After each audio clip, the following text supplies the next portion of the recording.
Woo, what's going on, man? We back with it, man. I ain't gonna be on too long, man. Appreciate y'all for coming to Brown Time Opulence right here, man. The stock and crypto, we try to simplify it and make it the opulent way. I'm telling you, my report right here, my formula right here that I use. I'm about to explain it one more again, but I do got a live stream from my last live stream that I already done talked about it.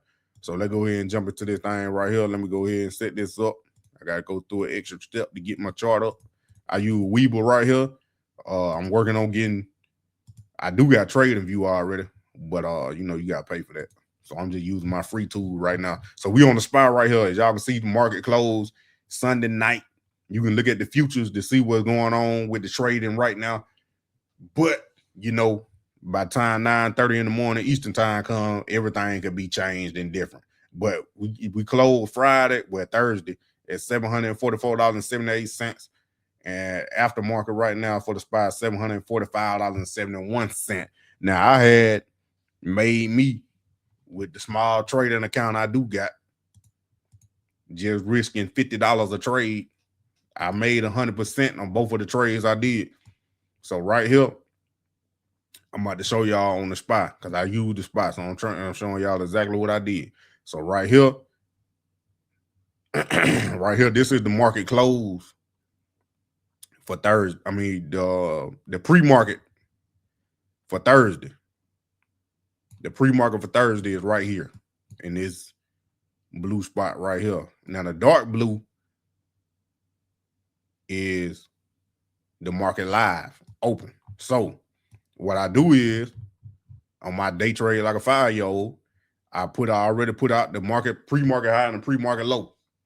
So I already got it marked off with the orange line right here. So I already done did that with the pre-market high would be this candle right here, and the pre-market low would be both of these candles. You could say these little bitty small candles right here. I don't know if y'all can see that. But when the market open, I use the 9 EMA and the VWAP to determine if I get in the trade or not. So if we above the 9 EMA, I get in on the call option. If we're below the 9 EMA, I get in on the put option. So what happened was we on the 5-minute chart right here. That's what I like to use to get a full 5-minute candle on it. And then I also use the 2-minute. Also use the 2-minute and the 15-minute. Did the 15-minute right here. Hold on. I moved it. GG. But the thing is, what I learned, because I'm still testing this formula out now. It ain't 100%. It ain't 100%. It's just for entertainment purposes only, but it ain't 100%. So do it at your own risk if you want to take a look at it or just watch it. But there's the 15-minute. So what I did was when I confirmed on the 5, which would be this second candle right here, I know I had said in my last live that if it's still touching, then it ain't confirmed. And it usually 2 candles. If you really want a hard confirmation, you have 2 candles, no matter if it's touching the 9 EMA or not. But if you have 2 candles going in that direction above the 9 EMA at this point right here, then that will give you the confirmation to jump in the call option. But what I did was I seen it on their first candle, and then the second candle right here, I seen that it was going to close above the 9 EMA, and it was going to close green. So this the gamble now. Like I said, if you want a true confirmation, you wait for 2 candles. 2 candles above the 9 EMA. Then you jump in. But I took the risk. I jumped in on this candle right when it was about to close on the 5-minute. Because I looked at the 2-minute too. Let me go back. I looked at the 2-minute. This is what gave me more of the confirmation of why I jumped in on this second candle and didn't wait for 2. I'm just showing y'all what I'm looking at and how I did it. So I seen the 2-minute candle close green right here. It's above the 9 EMA. Then you're going to get 2 candles within them 5 minutes. That's why I said I like to use the 5-minute to give me a full picture of the 2-minute, and then the 15-minute to give me a full picture of both of them. So The 2 minute had confirmed 2 candles above the 9 EMA already, even though it was red. But we still was above the 9 EMA and the VWAP, which is my dash line right here.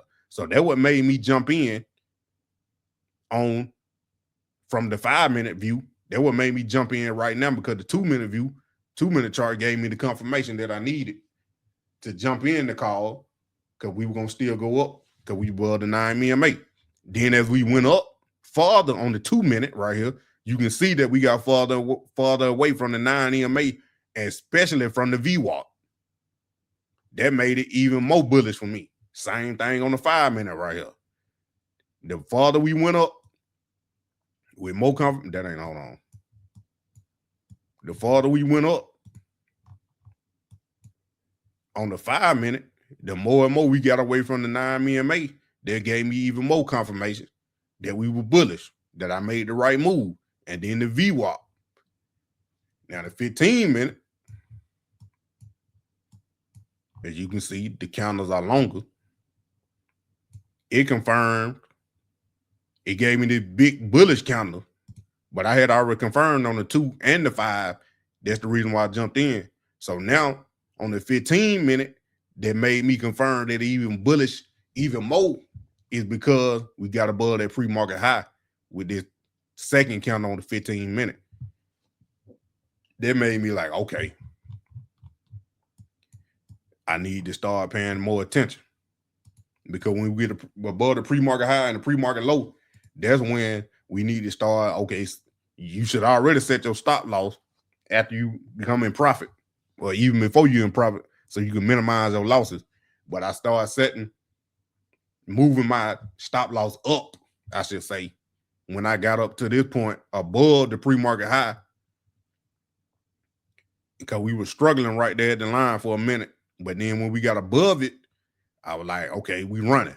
So we ran all the way up to 751.31 right here. Then when I made my stop loss a little tighter, not only were we above the pre-market high, we were hitting the Bollinger Band all the way up. This counter 1, 2, 3, 4, 5, 6 candles in a row was on the Bollinger Band. Now, if y'all don't know what the Bollinger Band is, basically like a border that reels you back in. So if you hit the Bollinger Band at the top, then you coming down. If you hit the Bollinger Band at the bottom, then you going back up. You going back up.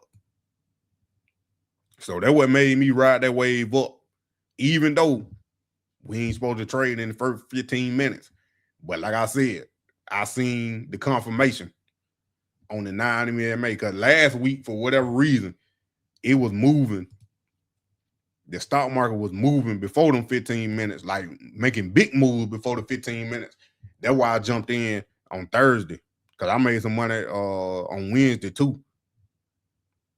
But I made more on Thursday. So I jumped in about 5 minutes early, and then around that 11 o'clock mark, that's when we start seeing the market make the other moves, like big moves, as y'all can see these candles on the 5 minute right here, these big moves. But when we got up, like I said, when we got to 751, that's when I made my stop loss tighter. And I was like, I don't want it to kick me out, because we might run back up on the next candle just a little bit, but we didn't. We came down a little bit, but it was still green. And then I still used the MACD right here. As you can see, the MACD, that's where the MACD and the RSI come in. Because back here, when the market first opened on the RSI, the yellow line that I'm on right here, we seen the RSI will start pointing up, and we had got to 62. And then we kept going up. It kept pointing up. And then when we got to that point where I said we hit the Bollinger Band at 751.31, the RSI started pointing down. That's when we get that red candle right there. And then that's why I said maybe we were going to stay in it right after that, because it had pointed back up just a bit, but then it started curving down. That's what made me set my stop loss tighter. And then same thing with the MACD. It was curving. We were getting less on the histogram right here. We had went up, and then boom. That red candle when we hit 751.31, produce that red candle, you can see the next candle from the red candle from the previous candle that we had the doji, it got less. So I was like, okay, now we curving down, and then we got red. Then I was already got kicked out. I had already got kicked out while we was up here still above the pre-market high. And then it came back down and it flushed. It flushed down. I'm talking about hard. These two big long red candles on the 5 minute right here flushed hard. And show y'all on the 2 minute.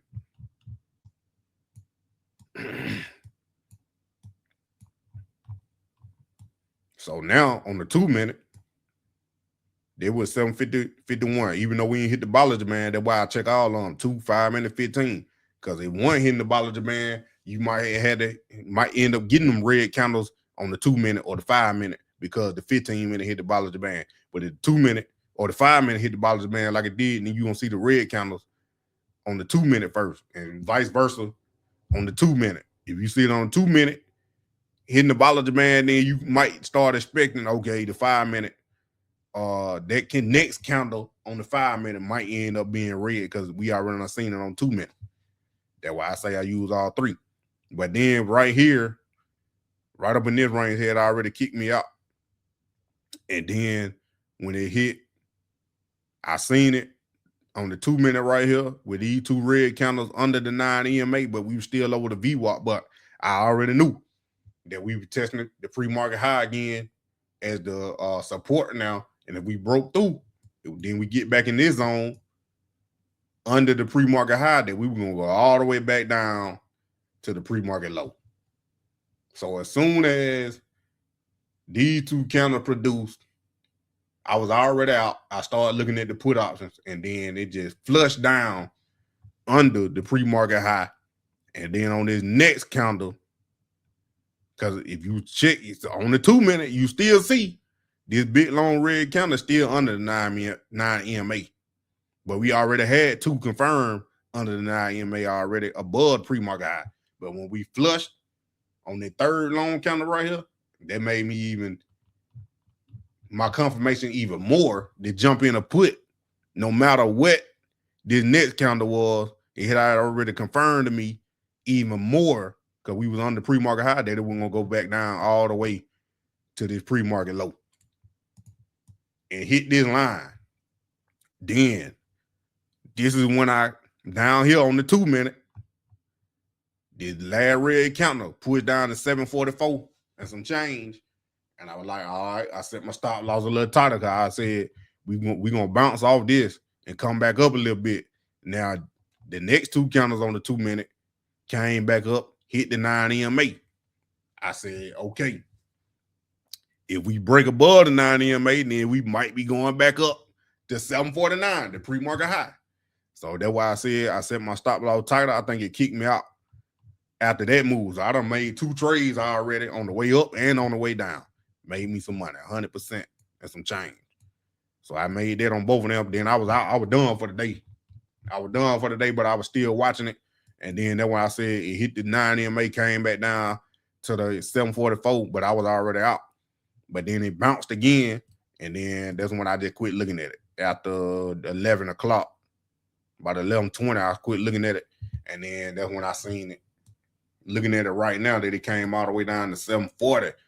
But you still could have got in if you would have had some more money or you wanted to keep playing it, then you could have seen it confirmed right here under the 9 EMA with them two counters right there. And you could have got in right there and rolled that way down to 744 where I would have had some caution. But then it traded sideways for a minute. That would have been bad for a day trade. But then when it broke that pre-market low, then you should have known it was going to ride all the way down. Until that way you would check the big chart to where the resistance, the support level would be when you break that pre-market low. Same thing with the pre-market high. That was my thought process on that. So I just told y'all the whole thing right there once again. My savages! Moneymane and the thing of a T and playing no games. Should I already know my name when I speak this CC flame. Got my YouTube poppin', man. Like, subscribing, everything in between. You already know. Moneymane. You already know.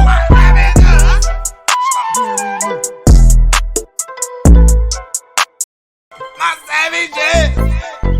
Moneymane and the thing of a T and playing no games. Should I already know my name when I speak this CC flame. Got my YouTube poppin', man. Like, subscribing, everything in between. You already know. Moneymane. You already